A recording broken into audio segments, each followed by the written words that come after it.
All right, everybody, welcome to this edition of the Master Implementers interview series. And today we have Mr. Joe, Hi. Josiah, right?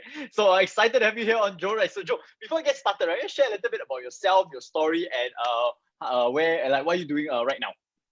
Okay.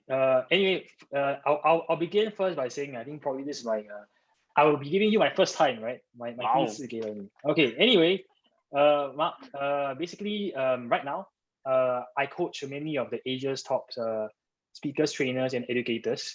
Also top consultants either in the real estate or the finance space, and also top business owners who run marketing agencies. So when they come, basically their symptoms are very, very typical, right? Basically, I've been doing so many things. Why do I have any more leads? My business is stagnant. Why is it so hard to close sales? Why they keep on like either rejecting my proposal, yada yada. So typically when they're in a situation, the first thing in the first phase of the business that we work on with them, we work on three things, right? Number one, we help them to discover, use a predictable process to help them pinpoint what is their XFactor, what makes them unique. And the second is we help them to install some lead generation systems and also tweak their sales processes. So typically after the first stage in this first phase, our clients have like double, triple their business. And I think you're also one of those who experienced that. Yeah. And that's typically what I do. And it's quite consistent to see these results. Yeah, so for those who are wondering, like, hey, I heard a term that was quite familiar, XFactor, right? And you found Joe a bit familiar because yes, he's the co-founder of XFactor to go with Mel as well, right? So I think I'll go straight to my next question, right? From that, which is that most people, right? Because I know you came from the university school, right, and stuff. But how did you get to this space, right, of being digital marketing, right? When that wasn't your origin, I don't think that was your origin intent. So just share a little bit about how did you get to where you are today, a little bit of the story for that. Okay. Story-wise, I think you got to start somewhere from my upbringing. So for the longest time ever, I have pretty much the world's most hardworking mom and dad, at least in my eyes. And they typically sleep later than me and wake up earlier than me. So even in uni days, it was also like this, very, very common. So for me, I lived through that, and then I was very, very afraid of one thing. I was very afraid of getting employed and getting into the rat race, right? Because the rat race that I see is that the higher you climb, the more responsibility you have. And then more time, more energy need to be spent. So I never ever wanted to work for anyone. In fact, I never had, my only employer was SAF. That was the only or the only long-term employment. So other than that, all my jobs were very part-time freelance. I did do sales, sell laptop, yada yada kind of stuff. Yep. So then when I was in uni, I think it was about year 1, year 2. So I reached a point whereby I thought, hey, shit, man. After 2 years of the military, so after being an officer for 2 years, why like my net worth is still the same? I was in uni year 2, right? So for the last 3 years, why my net worth never increased one? And I thought, something is wrong, right? Either I have been making some money, but the total asset never grew. So I know I was in pretty much not the right place. So I told myself that I had to make some changes. And I was very driven by one thing in particular. I wanted to make sure that my mom, who always say that, hey, I'm working right now because I want to see you finish university, right? So I wanted to become independent so that she don't have that excuse anymore, and then she'll consider retiring. So that was one of the main motivating factors. So I met, at the point of time, I was searching. A friend passed me a book by Russell Brunson. I think it was .com Secrets at that point of time. Wow, that was so long ago. When he first launched that thing. And that got me a bit intrigued about digital marketing, yada yada, about the whole online business marketing kind of stuff. Right? But I never quite did anything in those areas.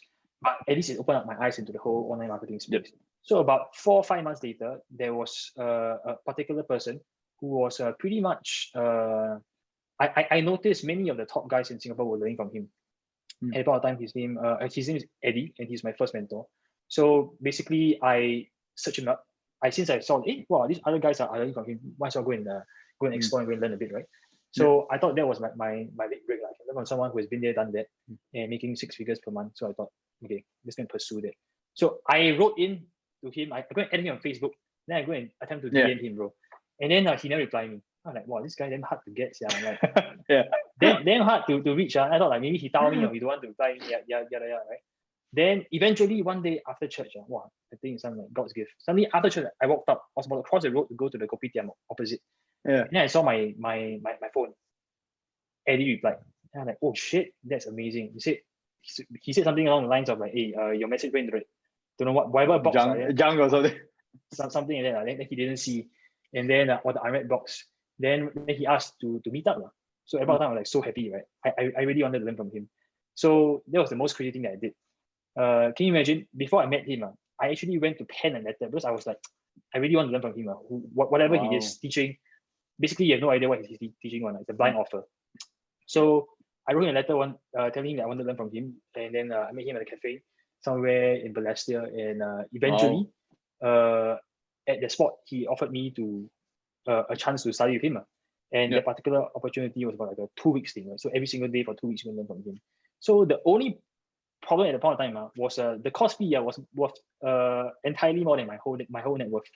So it was a mid 4 figures, and I didn't have the amount of money, right? But I just promised him on the spot. So then there comes how they're going to find the money. So I went back. I went to ask my mom, hey mom, can you lend me this money, go and learn from this guy? Then my mom asked me, so 你要跟他学什么东西? What are you going to learn from him? Then I said, 我也不知道. I have no idea. Like he's not going to tell me what is it. He hasn't told anyone what is it about. He will not tell me what is it about. So I have no idea. But all I told him was, hey, others who seem to be doing well seem to be learning from him. So eventually, at about time, my mom didn't say yes right away, right? So I shared it with my girlfriend, my current wife, right? And then she was like, 你要不要我借你钱? Like, can you imagine, like at about time she had way more money than me, and then she just like offered to pay for my school fees. I mean, now I can say it like quite neutral, but at about time, can you imagine, like your girlfriend has to give you offer you money to go and like learn something or do something about your life. So of course I cannot take her money, right? Then so I just kept asking my mom, and suddenly 1 or 2 weeks later, out of the blue, she just said, hey, 我转你6000块了. Or basically I have transferred you 6K, right? Then I said, oh, thank you so much. I'll do my best. I'll do my best. So roughly about 6 weeks after the class, after six weeks after the class, I made back the money that I have loaned from her. 6 weeks. Wow. Yeah. Then I returned her, and that pretty much was the entire kickstart of my career in the whole marketing space. So I thought that was quite interesting. And in fact, I didn't let him know that I was so broke at the point of time. I only recently met him a couple of weeks back, and then I finally shared with him, like after 5 years, 6 years, 5 years. And I shared with him, hey, Eddie, do you know when I first met you, actually I don't even have enough money to learn from you. Then I told him the whole backstory, and obviously he was very intrigued, and he was very happy about the whole situation. And for some parallel, I mean, sometimes when I meet some of our current clients right now, some of them remind me of like myself 5 years ago, when they don't have a lot of resources or they don't have a lot of skill set. But then when I see them transform, it's also a lot of satisfaction and also achievement also. Yeah, wow. From what I hear, man, and this is the first time I'm hearing this, and I think it's damn like inspiring and cool, right? But I'm just curious, right? So because for some people, right, they do have the desire to break out of that 9 to 5 to do their own stuff, right? But I would see that for majority of people, right, if they come to that 1 or 2 obstacles, like I said, right, your mom didn't want to lend you, right? It was hard for the person to reply you, right? Your girlfriend wanted to lend you but didn't want. Like, what kept you going despite maybe the uncertainty or even the fear, if there was any, right? For you to keep going, to try to talk to your mom, right? To talk to different people, right? To get to where you are. Like, what was your driving force for that? What was my driving force? Basically, I'm a pretty persistent person. So if I want to get things done, then I probably will do my best to get things done in one way or another, right? Which is probably one of the key difference between getting results and not getting results. So I just knew that if I want it, I must do things quite extreme to go and get there. So all the hurdles, all the obstacles, you got to cross it, and you got to cross it, and you got to be adaptable and flexible. Wow, yeah, that's good. I think being persistent, being flexible about it, right, in the process, right, in the journey towards getting there. So I think it's a huge tip for people who might be struggling or a bit fearful, right, to taking a next step, right. So after that, what happened? So you got the money back, right? Can you share a little bit about what you did, right, to like to grow? What's your first project or your first business that you got started on after you received the coaching from Eddie? Okay, so it was around during that point of time I met two people who were pretty, I'll say, instrumental in terms of in the pivotal moment of my life, right? So they were two person. Number one is Dr. Kao and also Sean Xia, right? So at the point of time, I was still schooling, and I met Sean a couple of years earlier back, and he was when I met him about my uni year two, he was kind of like expanding his business, and he wanted someone to work on his marketing and stuff like that, right? So I was working on basically freelancing, right? I was studying halfway, and then I was in my free time I was working on the marketing campaigns, and apparently it made them a lot of money. It made them it got them a lot of leads, and they were very happy about it. And that was how I eventually got to know Mel through that, right? Through a mutual friend who was working together with Sean and Dr. Kao as well, and that's how I met Mel lah. So I met Mel because Mel heard about it through our mutual friend, and he was like, "Wow, how the hell did this guy pack up these rooms and do all these sales for Sean and Dr. Daniel?" Right? So that was eventually how it started, and then I met Mel for the first time at somewhere in Tanjong Pagar area, and we only had a very brief chat at the point of time because I had to leave, and the next time we met, we basically you know when you have common interest and passion, then we just spoke for like 2 or 3 hours straight. We spoke all the way from Tanjong Pagar all the way to Dhoby Ghaut and all these things, and that was pretty much I guess how it started. how it started. Yeah. Yeah, nice. So it's really about it's about networks, right? Connection, right? But sometimes it's not just about one person to get you to where you want, right? But I think what you did is you talk to different people, right? You were open to conversations, right? That got you to where you are today. So so I guess just to share a little bit maybe from your perspective, right? I think Mel probably shares on his side, right? But it's really cool to hear from your perspective as well. Like, how was the journey, right? Towards XFactor? Like, I know you guys work with Marshall Turber and stuff. Just share a little bit about the journey and maybe perhaps some of the biggest lessons you learned along the way that you find could be useful for some of the audience out there. Journey along the way and the useful lessons. Yeah. What let me see. Yeah, I know it's quite a while, right? in terms of the journey wise, wow, bro, this is a very long journey. It's a 5 year journey. Putting else. Anything that I learned, I guess there's this one there's a few 5 things that I've been always been applying to myself, and that I have accumulated over the years also, right, of trial and error, is a few things, right? Number one, throughout this entire journey, I've learned to really be decisive. So about 3-4 years in, after working with Marshall, and then he had a health concern. So there was at a point where we're like, hey, how are you going to continue working on this business if because at the time we're promoting Marshall, and how are we going to continue if Marshall is going to be frail, and then it will not be very right for us to request him to fly over yada to do all these seminars and all these speeches, right? So there was at the point where Mel and I had to be decisive and to really switch and say, hey, what else can we do differently and still serve this entrepreneurial crowd? So at the point of time, that was when we decided to work into go into XFactor marketing, XFactor coaching as well. And eventually, that was like 2 years ago, right? 2 years have passed. And then we met all you wonderful people, and then we actually continuously coaching you guys. So that was the first thing, right? Of course, the change wasn't hard, but we got to be decisive. And that's something that I also realized that pretty much not very, I would say, not many people have that kind of level of decisiveness that we have also. I don't know whether do you notice this, but many people tend to have the kind of like, wow, I need to take them long to think about something. I need to think about like step 1 to 10 to 20 to 30 to go and think about how things are going to turn well, not turn well, yada, right? Then eventually they fall off. Either they fall off, either they don't do anything, and then basically just stagnate. And that's pretty much one of the things that I've learned to not do, and that's one of the biggest one for myself.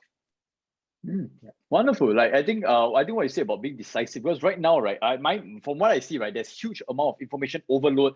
Everybody is getting advice, right? There's a lot of strategies, right, tips everywhere, right? And if you are getting bombarded, right, by everything is going on, you're not able to make a decision, right? It's going to be extremely difficult and challenging for you to actually move forward, right? So I think I love about fact about how to become decisive. So can you share a little bit about your thought process, right, about when do you know it's time to really decide on something and to make a firm decision, right? As compared to perhaps taking a little bit more time, a little bit of reflection, right, to make the decision, right? Because this might be linked a little bit, maybe mental models about the way of how you think, right? But I feel that it could be a very powerful way, powerful tip for some of the folks out there who might be struggling to make a major decision of their life, whether it's to go into a new business, go into a new career, go into a new job, right? How will you actually define like when do you want to be actually be firm and assertive, right? As compared to when you want to take a little bit more time, right, and consideration to make a major decision or not?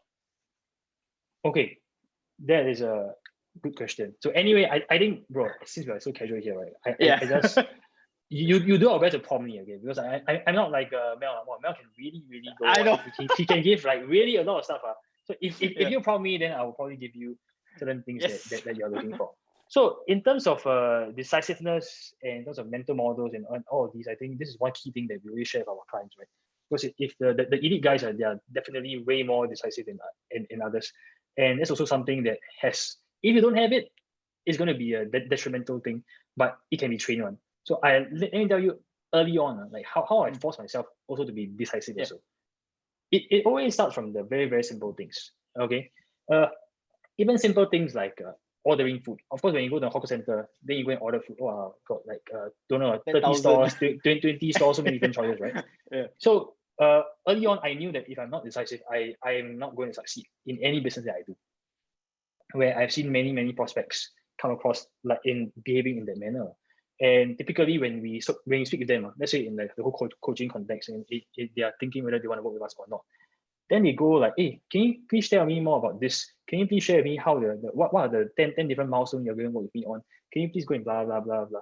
So all these guys generally take 1 hour and more to decide whether they want to work together with us, even after spending like two days plus with us.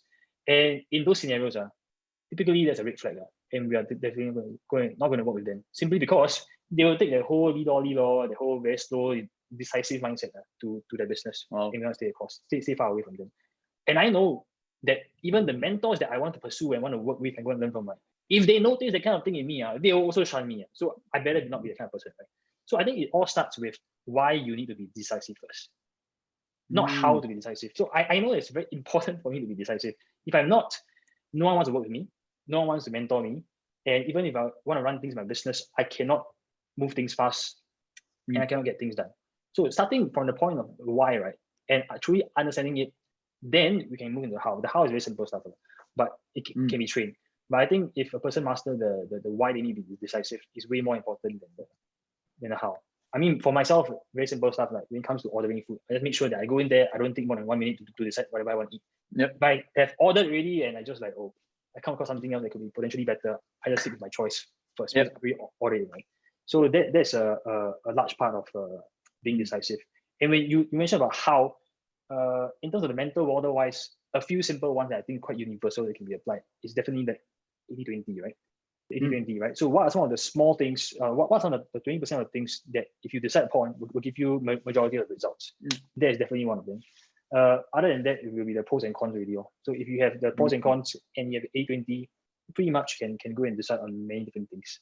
Wow, hey, thanks so much for sharing, man. I think one thing definitely, I think what you talked about was setting the intention about knowing why you want to be decisive, right? Because if you don't really know why, right, you can have a 10,000 house, right, but you might not really be fully committed to that intention, right? And I think besides that, I think the 80-20 rule, the pros and cons, right, this is what most of us know, right? Good reminder, right? But I love the fact that you also want to practice that muscle of being decisive, right? Even from the smaller things like ordering food, right? And when you practice that enough, right, you actually can lead from the small things to the major decisions in life. Right, I think so. Those are very powerful tips. So, with that, I'm going to bring that a little bit more to more general tips, right? So, like for yourself, right, I'm sure that you have met a lot of different coaches, marketers, speakers, right, in your journey so far, right?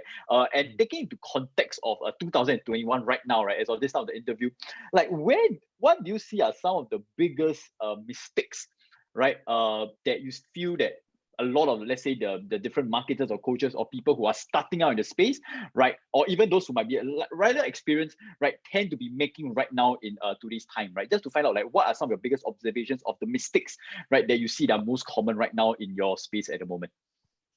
Okay. To clarify the question, right, is it more on the people who are like the clients who are learning from the coaches or the coaches themselves? Both, but I think for this, right, I think more focus on the coaches, because these are the people you are directly coaching and helping out. I think that'll be cool to see your perspectives from it. I think there are there are four things that needs to happen really when any coaches want to run a successful program or whatsoever. This is basically under the four pillars called MENS, MENS, right? First of all, the mindset, the execution part, the network, and the skill set. So these four are the four important key pillars, right? So I'll say the first mistake perhaps will be the overemphasis, right, of the skill set or the information kind of things, right? Because you see, you have mindset, execution, network, and skill set, right? I think the biggest mistake will be to only solely focus on the information or the skill set side of things. Because why would that be a mistake? Because you see, bro, we are in the information era, right? If people can easily Google, people can easily go YouTube, go and find, right? Then they'll ask you, how is your information different from anyone else? Then you can say, oh, because I package it, I make it easier for you to digest, yada yada. But then again, right? If you only focus on that, that will be a very, very big mistake. Why? Because if a person only focuses on the skill set and the information, it's very unlikely that the client or the coachee will go and take action about it. Because they don't understand the why, they don't understand the mindset behind it, right? We bring up to the first point, the mindset. So why is the mindset very important? Because if you can, okay, let me tell you a story. I have once met a client, right, who signed up for one of our programs in the past. And then on the first day of attending, right, the class, right, she basically said, hey, this isn't what I was looking for. I was looking for something like the 7-part system, like a 7-step templated kind of stuff. Then I can do step by step to get results. And basically after the first day, she asked for a refund and we gladly gave her. And guess what?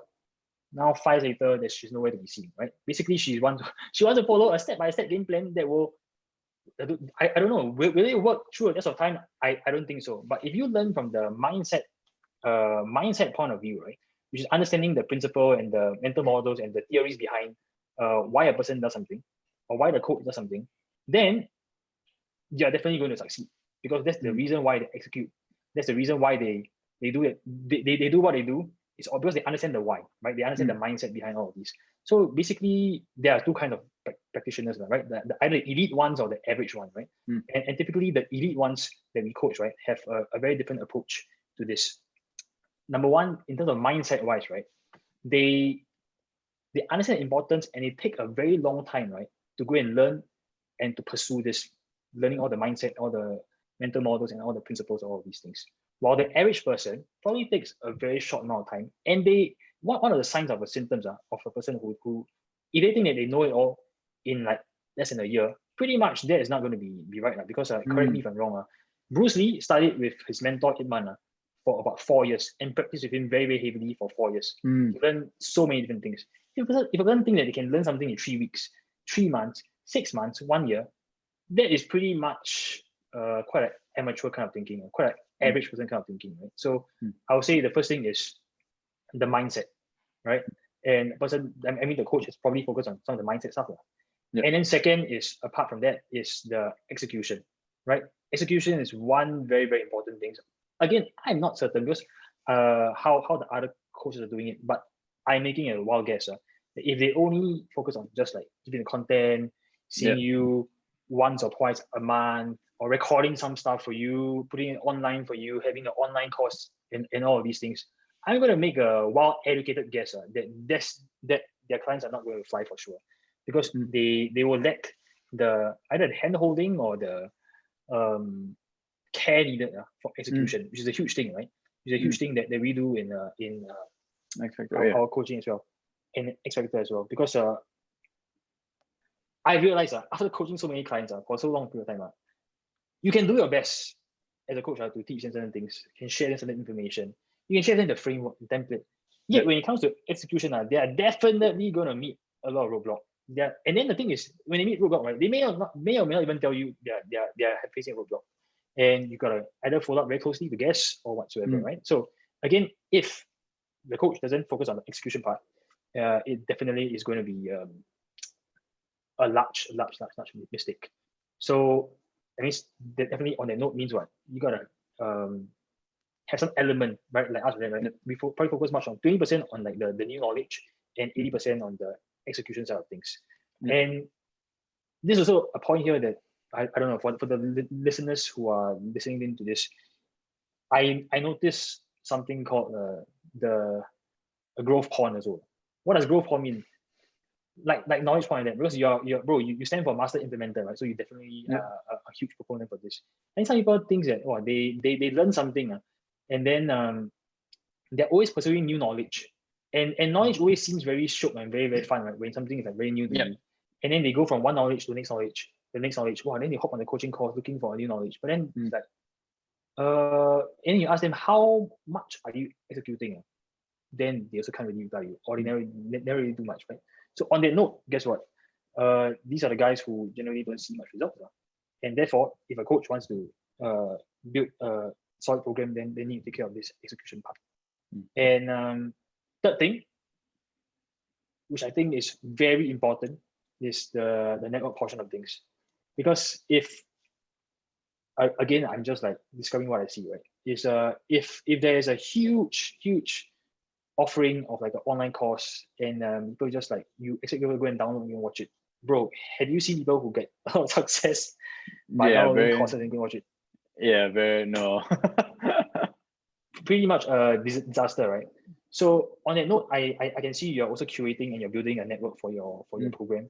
And I think this is very, very important to do that. Because apart from us, I mean, apart from them getting information, getting value from us, the coaches, I think the second part is definitely the network that we curate for them, right? So I noticed that many of our clients, this one is like after 1.5 to 2 years, then they kind of tell us, hey, I really like and really appreciate the community, the network that you guys have here, yada yada. In fact, I see you also hanging out with a lot of the other XFactor members, and that they say that's the one of the most valuable things that they get, which pierces my heart a bit, because like, hey, how about me?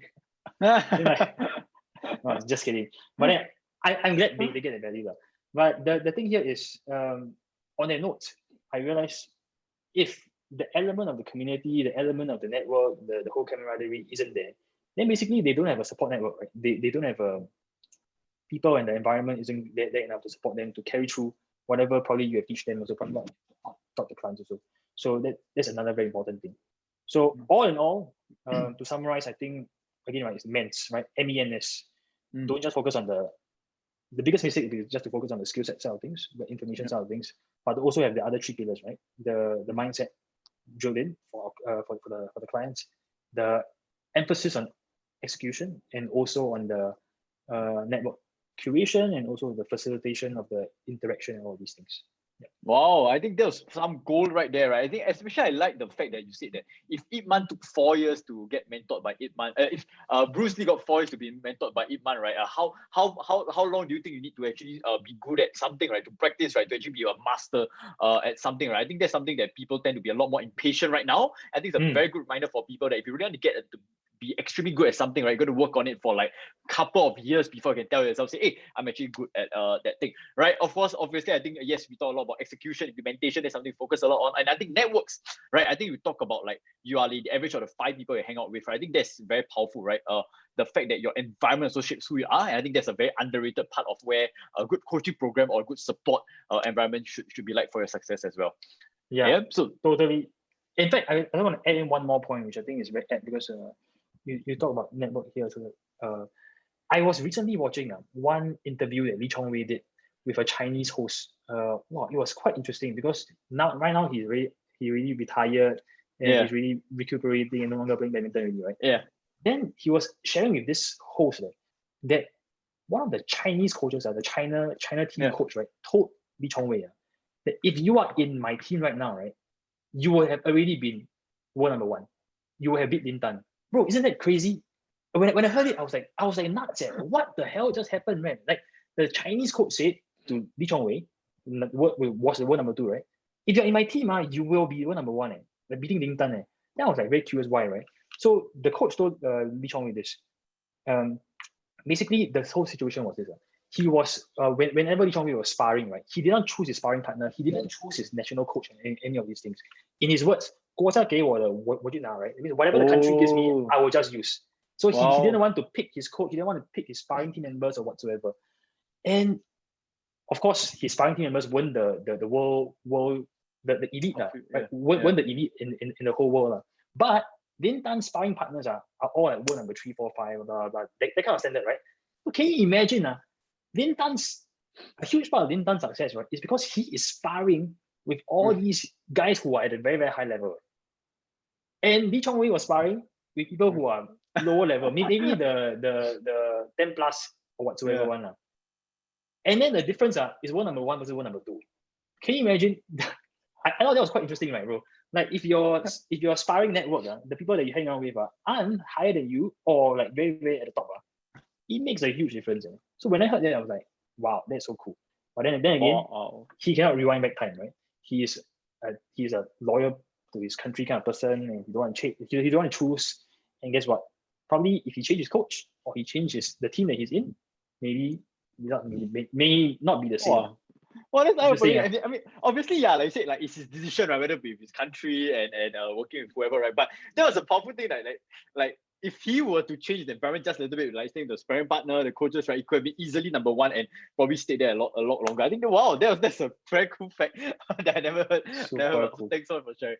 Great. So again, moving off from that, right, and I think that was a very powerful point, right? I think one something that I experienced from you, right, is that you are someone who is extremely strong, right, and someone who is extremely knowledgeable when it comes to the world of systems, right? Systemizing business, I think even all the way down to systemizing some parts of your life, your personal life, right? From hiring, from business, right, from personal life. So I guess, right, for the average listener out there, right, who might be struggling with some of the systems, right? And let's talk it from both angles, right? From the personal life angle, right? And maybe even from the business angle, right? What would be some of your general tips or guides, right? For how do you actually look to get started into the world of systemizing some parts of your life, right? Because it might be a resistance for some people who loves to be free, right? Loves to just take things at random, right? But obviously we talk about this, but we know it's important. But what would be some tips for people to get started, right? To start systemizing some areas of their life or their business? Okay, cool, bro. So in any case, since most people will give them some how to systematize, how to be productive, that kind of stuff, right? I'll probably give a slightly different one on like why you need to be systematized, or why you need to be systematic and all these things. So I think number 1, right, this is something that I learned from one of my mentors, Dennis Yu. He is a person who has probably spent more than $1 billion working ads or manage it, and he runs a company called Busineses, right? So I first got in, I first got exposed to him by a buddy of mine called Derek Alexander from the US. And he was sharing that, he was at this social media conference with this guru, yada, yada. And I was like, okay, cool. Who is this guy? I went and Googled him.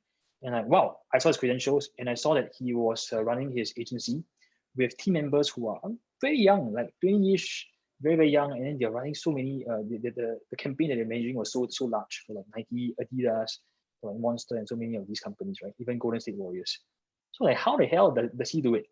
How the hell does he do all these with all the team members being so young, and they're like some either fresh out of college, like 1, 2 year, 2, 3 year kind. I was like, okay, so I'm going to find out how he does it. So when I eventually found out how, the answer was pretty simple, right? In his words, right, in order to have repeatable excellence, he had to use a lot of checklists in his company. He had to use a lot of checklists in the company so that people actually follow things that has been done in the past, like step by step, as if we are going to cook something, right? When you're going to cook something, you're going to follow a recipe, right? So when you're step by step one, you can do it. If I drop the recipe on the floor, maybe someone else can do it, the kind of thing, right? It's that dumb proof to a large extent, right? So I think the whole reason why we need system, right, is for the keyword here is repeatable excellence in this term, right?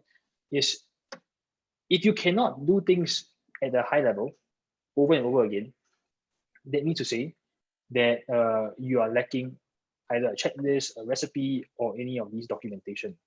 And a very famous guy called Sam Carpenter once said that if something is worth doing twice, it's worth documenting. And that is a large part. Unless you want to have variable results, unless you want to waste a lot of time thinking, hey, how did I do it the last time? Hey, how can I what did I do right to get the result last time? If you want to be always thinking and be in the state of brain fog and yada yada, then you can choose not to have systems, and then you can be very free, you can be very not bounded and whatsoever, right? But then this is a downside that you have to take. So unless you want that, if not, then you gotta explore some systems, and, some processes. Okay, great. I think that's great. Like the importance of it, right? Because repeatable success, right? Systems is like a must, right? If not, it's just gonna be random and stuff. So just a very quick question just to add on, right? To enhance it a bit. Like, how do you balance, right, the fact that you constantly want to improve and innovate, because that's still part of growth, right? Being sustainable, right? Because you don't want to be stuck. So how do you balance that level of wanting to constantly improve, to tweak, to grow, right? And innovate, right? While having those systems to place. Like, how do you balance it from your side? Uh, can I clarify the question again? Can you Yeah. repeat So again? like for Yeah. example, like businesses, there are some systems, right, that you want to Yeah. systemize, right? There's processes and put. But I think my take is like, hey, once in a while you might want to also check in to see where is there other areas can be improved, right? Are there some things you might have to tweak to make something look a bit more effective, a little bit more faster, a little bit better? Like so, how would you balance that balance of like something systemizing and proper, right, as compared to like tweaking it every now and then for some form of innovation and growth? Or is there something that there's some things that you just stick it and you don't really move it too much?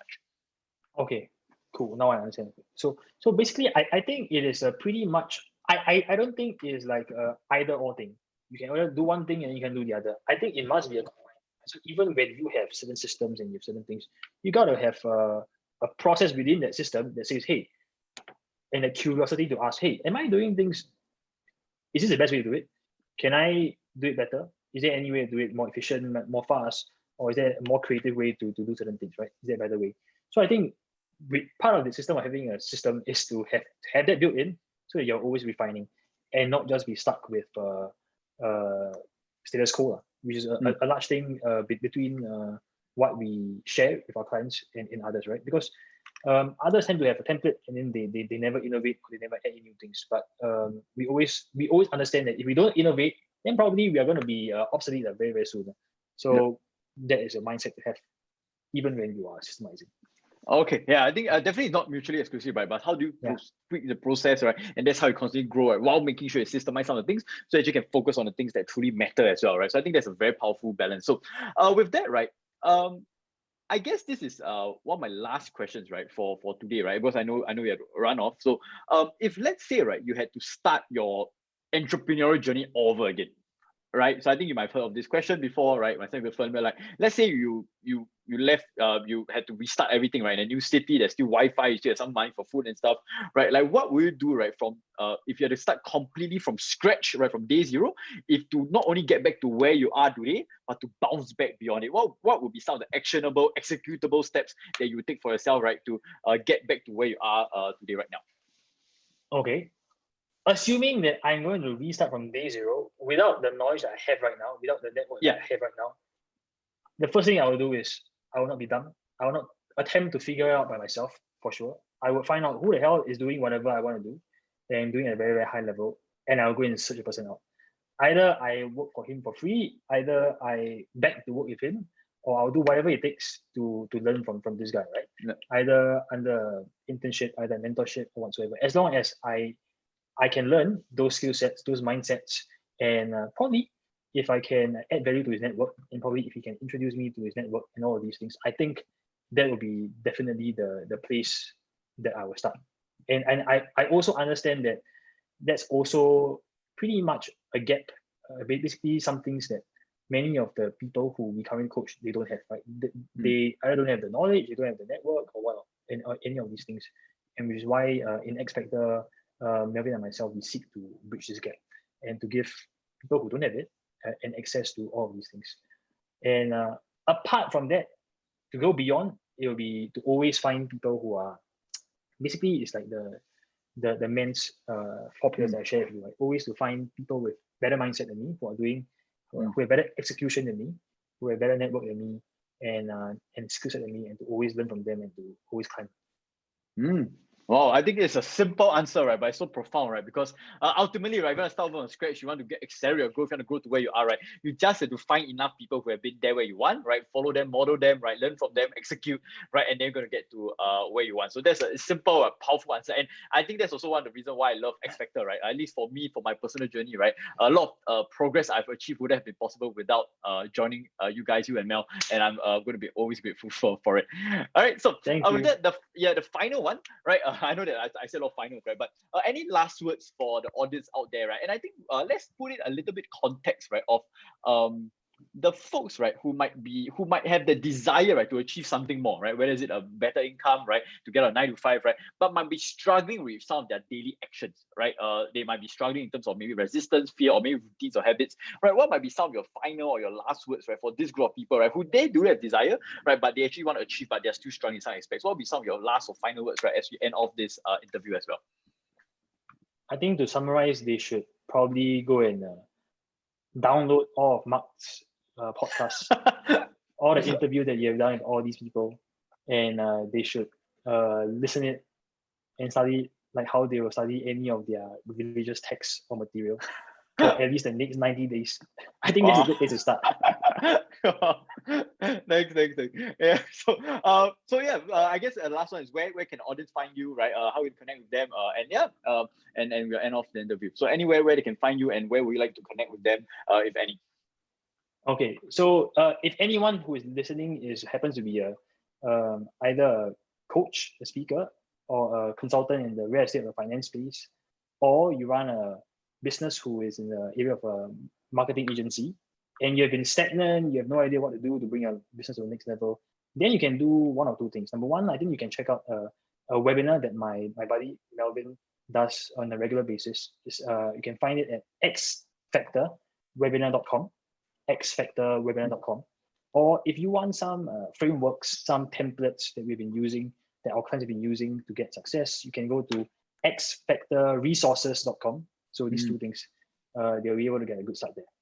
Then again, on top of all that, you should also, like what I said earlier, download all of Mark's podcasts and put it on replay for the next 90 days. I think that will be a good place to start, for sure. Oh, thanks, Joe. I'll put the links there in the description as well, including mine, I suppose. Right? Of course. With that we end off. Yeah, with that we end off the interview. Thanks so much, Joe, again. Right, and I'll see you guys for the next edition of the Master Mentor interviews. Bye, everyone. Thank you.